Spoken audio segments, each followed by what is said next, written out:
Organisasi dan kebutuhan akan manajemen. Organisasi merupakan dua orang atau lebih yang bekerja sama dalam cara yang terstruktur untuk mencapai sasaran spesifik atau sejumlah sasaran.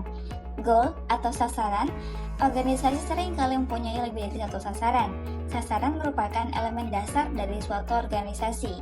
Manajemen adalah proses merencanakan, organisasi, memimpin dan mengendalikan pekerjaan anggota organisasi dan menggunakan semua sumber daya organisasi untuk mencapai sasaran organisasi yang sudah ditetapkan. Manajer yaitu orang yang bertanggung jawab untuk mengarahkan usaha yang bertujuan untuk membantu organisasi dalam mencapai sasarannya. B. Proses manajemen.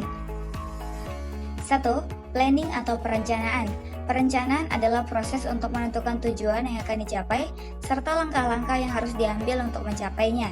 2. Organizing atau pengorganisasian.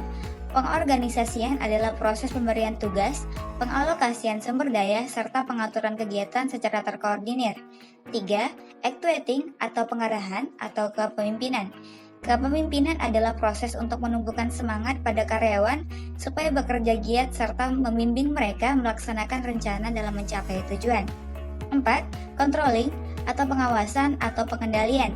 Pengendalian adalah proses pengukuran kinerja, membandingkan antara hasil sesungguhnya dengan rencana, serta mengambil tindakan pembetulan yang diperlukan. C.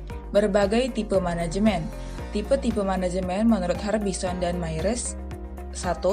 Patrimonial management. 2. Political management. 3. Professional management. D. Tingkat manajemen dan keterampilannya. 1. Manajemen puncak atau top management. Manajer bertanggung jawab atas pengaruh yang ditimbulkan dari keputusan-keputusan manajemen keseluruhan dari organisasi, misalnya direktur, wakil direktur, dan direktur utama. 2. Manajemen menengah atau middle management. Manajemen menengah harus memiliki keahlian interpersonal atau manusiawi, artinya keahlian untuk berkomunikasi, bekerja sama, dan memotivasi orang lain, misalnya manajer wilayah, kepala divisi, dan direktur produk. 3. Manajemen bawah atau lini atau low management.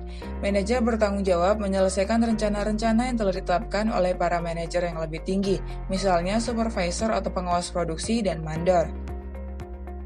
A. Keterampilan konseptual merupakan keterampilan atau kemampuan mental untuk mengkoordinasikan dan mengintegrasikan seluruh kepentingan dan kegiatan organisasi.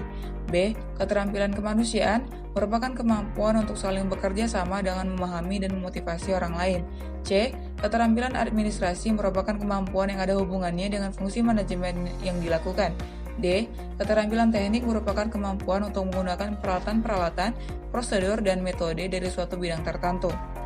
E. Tantangan manajemen. 1. Tantangan ekstern atau lingkungan. Kekuatan-kekuatan dari luar yang mempengaruhi kegiatan bisnis atau perusahaan yang berpengaruh pula pada kegiatan manajemen SDM, seperti perubahan teknologi, pengaturan pemerintah, faktor sosial budaya, pasar tenaga kerja, faktor politik, dan kondisi perekonomian.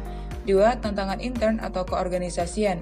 Tantangan intern atau keorganisasian muncul karena adanya sumber daya manusia yang mengajar pertimbangan, diantaranya adalah finansial, penjualan, keuangan, servis, dan produksi. 3. Tantangan individual atau profesionalitas. 1. Keserasian antara pekerja dengan organisasinya. 2. Tanggung jawab etnis dan sosial. 3. Produktivitas. 4. Pelimpahan kekuasaan atau wewenang.